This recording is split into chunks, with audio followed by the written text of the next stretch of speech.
When you pull your weapon in the line of duty, you have but a split second to make a decision. Is he reaching under that pillow for his piece, or is he just reaching for a hairpiece?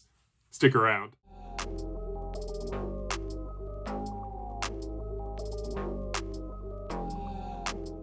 Today we're doing the book review of two books. We'll start off with Michael Connelly, book number 3 in the Harry Bosch series, The Concrete Blonde. This was published in 1994. This thriller was excellent. I really enjoyed this.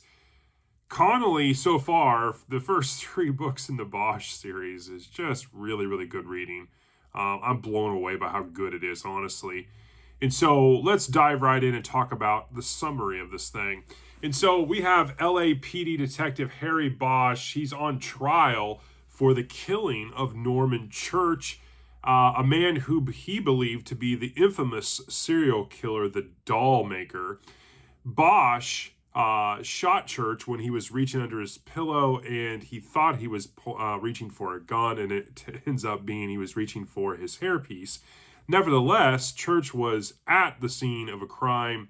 Bosch was led there by a girl under the guise that she had information on this doll maker killer, and Bosch is now 4 years later on trial, being sued by Church's widow. And so he is on trial. All the while, there is other killings going on that have remarkable resemblance to the killings of the doll maker, and the LAPD has dubbed this person the follower. And so while Bosch's career is in jeopardy and in the clutches of a jury, at the same time he is out working with a task force team trying to figure out who this follower is, and many twists and turns happen throughout this novel. It is a fantastically written police procedural in this series. I'm blown away. So let's talk about what I enjoyed. The justice versus procedure, Bosch's willingness to kind of do the right thing, irregardless of what happens himself, is a great theme throughout this story. I really enjoyed some of the court scenes in here, especially the prosecution and how she goes about prosecuting Harry and knows enough about him to really push his buttons in the trial. I also like the back and forth between the trial and the actual investigation of the follower and who kind of done it type thing. And as that investigation ratchets up and we have many twists and turns, I think the plot threads really speak heavily of how well Connelly can write a thriller book like this.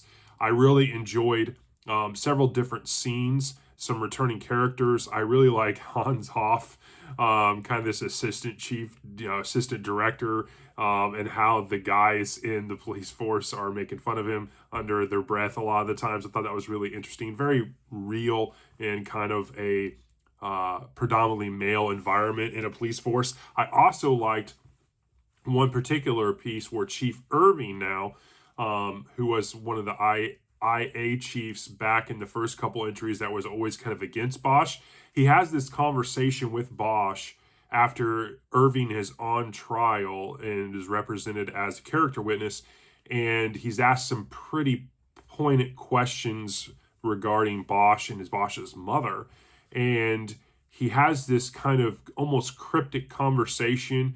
And you could just see like Irving was like, hey, I'm really sorry about this. And actually the whole feelings in that kind of conversation were very profound after reading the first 2 entries and seeing the interaction between Bosch and Irving. I thought that was just really good by Connelly to write that in. I thought it was great.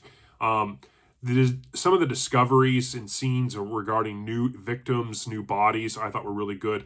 And you have Sylvia again and her relationship with Harry, and it's pretty fractured at bits and times. She's wanting different things. Harry is being pulled in many directions, and I thought it was just a really great kind of evolve of the arc of Harry Bosch. It was really, really well done. I really liked the ending. There's a lot of different twists. When you think you've nailed down who the killer is, lo and behold, there is a switch, and I thought that was really, really well done. There is some excerpts that I wanted to share with you.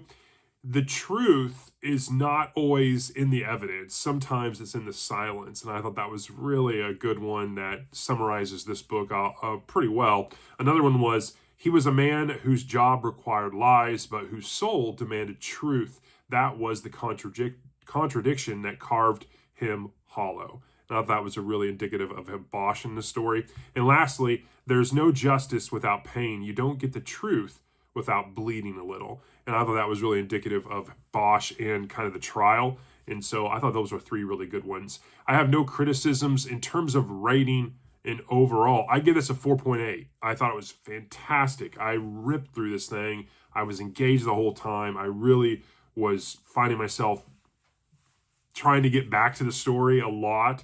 I thought it was a fantastic entry for a book 3 in a series. I thought it was great. I really liked the further of the character arcs.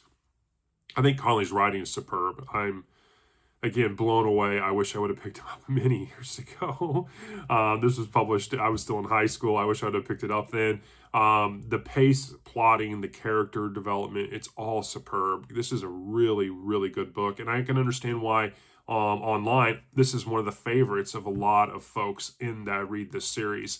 I was also really surprised too, because I went on Goodreads, because 4.8 is a really high score, and Goodreads has this at a 4.2, and I just kind of shook my head like, what do you guys? I mean, why? Like, this is really good stuff. But again, everyone's got their opinions. So that is my take for The Concrete Blonde by Michael Connelly, book number 3 in the Harry Bosch series. I give it a 4.8. And now for the next book. So for this book, we are talking Robert Crais, The Demolition Angel, another great thriller. Crais continues to amaze me like Connelly. These guys are really, really pressing me again to want to just kind of binge through some of their books. But this is a good one. Standalone book, published in 2000, this kind of crime fiction thriller. It follows Carol Starkey, who is a former bomb squad technician that is now with the LAPD. She works for the CCS, which is the Criminal Conspiracy Section.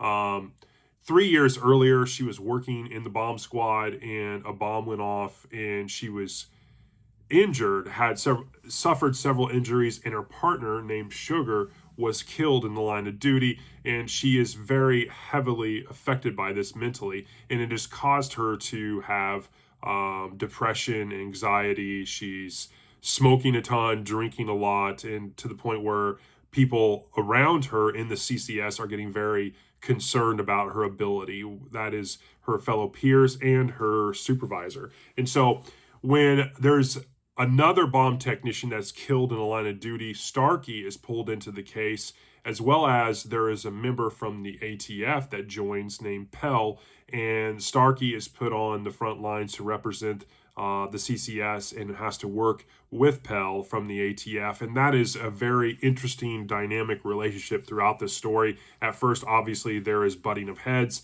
but then something deeper kind of comes into play. All the while, Starkey, as she dives deeper with Pell from the ATF and what's going on, they uncover this could be a bomb by the elusive and exclusive Mr. Red, who is an infamous bomb specialist and has never been caught.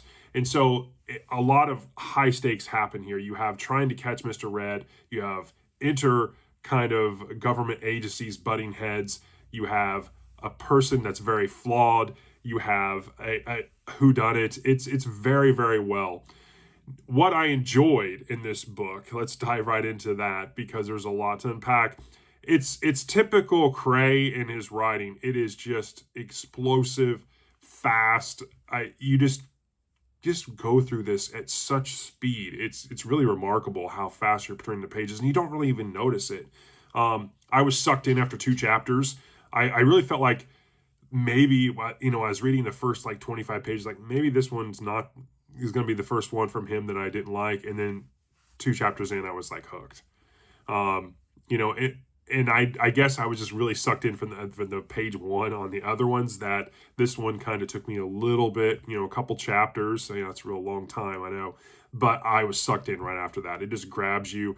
I was literally, feeling like, hey, everyone else can go do something else. I'm reading this book type situation. But it is a fantastic book. The opening scene is just a masterclass in suspense. I really enjoyed it. So it had me sucked in there, and then it kind of ebbed a little bit, and then I was pulled right back in. Carol Starkey's amazing character. I thought he wrote her character as the main protagonist here very, very well. I liked Mr. Red, who comes into play in the story. I liked Pell as a character. I thought he added great dimension and some conflict in the plot of the story. I really liked kind of the control versus chaos that's going on, both with talking about bombs, but also with Carol Starkey as a character, because she's dealing with all of these inner demons and trying to kind of make things right. And so I thought that was a really interesting take as well. There's a couple excerpts that I really, really enjoyed here. You never really forget the sound a bomb makes. Not the sound it makes when it explodes, but the sound your heart makes when you know it's there. I thought that was really indicative of this story. And then another one was, I died once. I was blown up by a bomb that murdered my partner and left me gutted. I carry the scars and the steel and the memory is the worst. And that was from Carol Starkey regarding her incident a few years earlier. In terms of rating overall, I give it a 4.5. It is top tier thriller, really, really good. Again, Robert Crais is 3 for 3 for me. I ripped through his standalones. Obviously, I know a lot of people are like, hey, you need to check out the Joe Pike, the Elvis Cole novels, and I'm definitely trying to collect any Robert Crais I come across in new stores. If you like thrillers, if you want something to read and enjoy, you can't go wrong here. You obviously can't go wrong here either. I recommend you start with book 1, but these are fantastic. Both great authors, great writers, and you can't go wrong here.